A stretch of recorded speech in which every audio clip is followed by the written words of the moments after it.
I baked these beautiful paneer crescent rolls after ages. You can make it into a loaf also.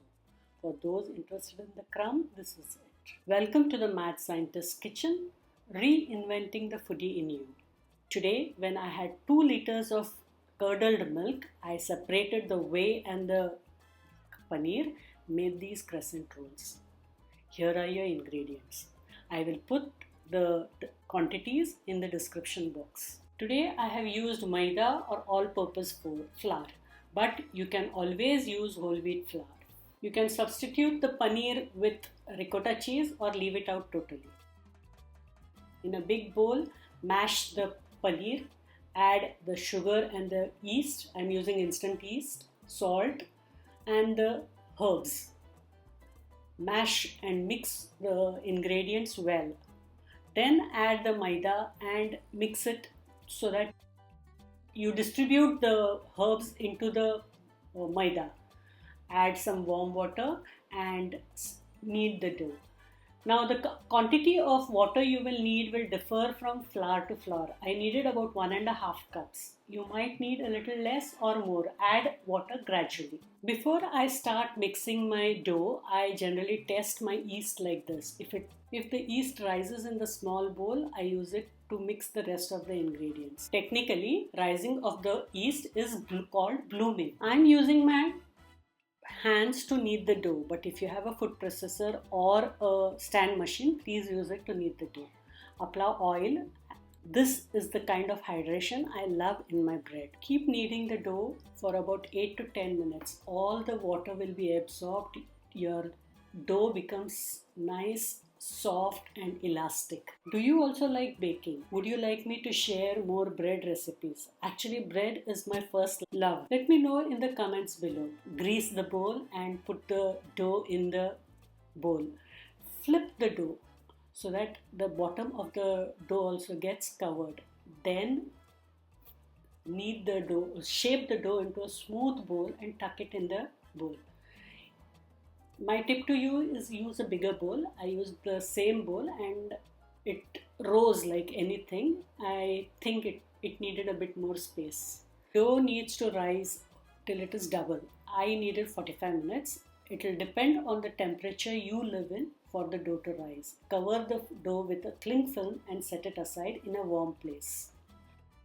Here is my dough after 45 minutes. I have lost the footage here, so I will explain in words. Transfer the dough to a flour dusted board. Press the dough and degas it.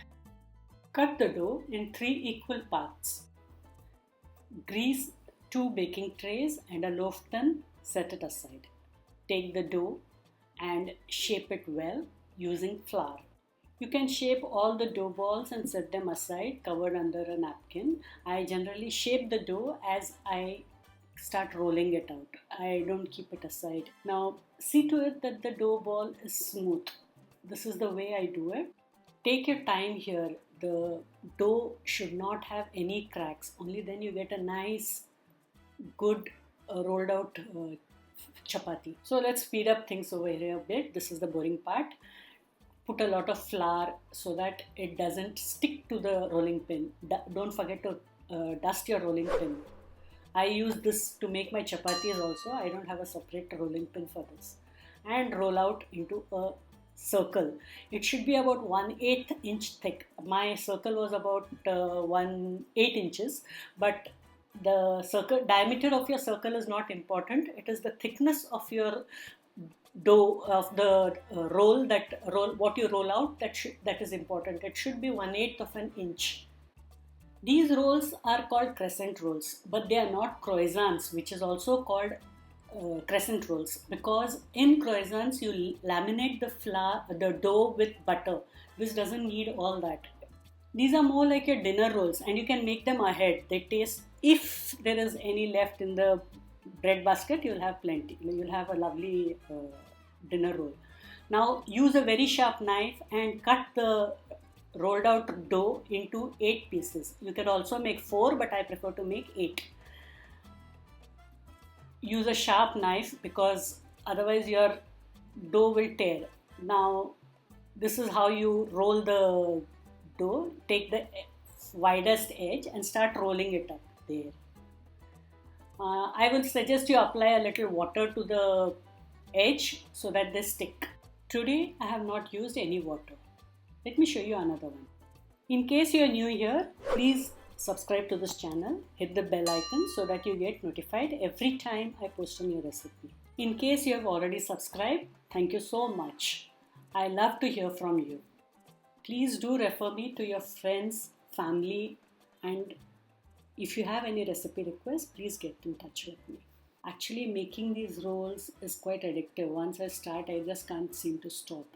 Anyway, I got about 16 rolls and one loaf. I purposely made a loaf. So let me show you how I made the loaf. The last ball, I shaped it up again like I showed you in the past. And then I rolled it out. Again, I rolled it into a circle. Again, I kept it to 1/8 inch thickness. Today I'm making this bread with APF. Generally, I have used whole wheat flour. It's a bit dense but manageable. Also, if you don't have paneer, you can leave it out. Fold the top like so, make a rectangle, turn it over, and then roll the bread into a tight roll. Don't forget to seal the edge properly. I'll show it to you in a minute. See, this is the edge that you need to seal. Pinch it. Take your time sealing the edge, pinching it and flattening it out so that the bread loaf doesn't open. Now transfer it to a greased tray. I couldn't find my loaf tin, so I've taken a baking tray, a cake tray, and cover your trays with a damp towel and let it sit aside for 20 minutes till it rises. This is the second rise. My place, it is so hot, it rose in 15 minutes. Now apply melted butter. You can also apply egg wash or milk wash to the loaves on top. I am trying to score my bread. I am no artist, so it is a bit of a challenge for me. I baked in preheated oven for the rolls for 25 minutes at 180 degrees. The loaf took me 30 minutes. How do you serve these rolls? Warm out of the oven, slathered with butter. Best. Serve it with any gravy of your choice. I prefer to serve it with sukki bhaji or alsane bhaji, tonak. Then you could also serve it stuffed with salad like salad leaves, tomatoes, etc. Tastes amazing. Aren't they pretty? I'm falling in love with baking all over again. The crumb, I loved it. In my place, bread doesn't stay for long. I couldn't get the top view of the loaf. Here it is, all sliced up. I'm lucky I got this picture before it disappeared. This loaf we enjoyed as cheese toast. So get your ingredients together and make this bread. It is very simple. In fact, one of the easiest breads you will ever bake or bake. Don't forget to like, comment and share this recipe. Hit the subscribe button. And thanks for watching. See you soon with another recipe.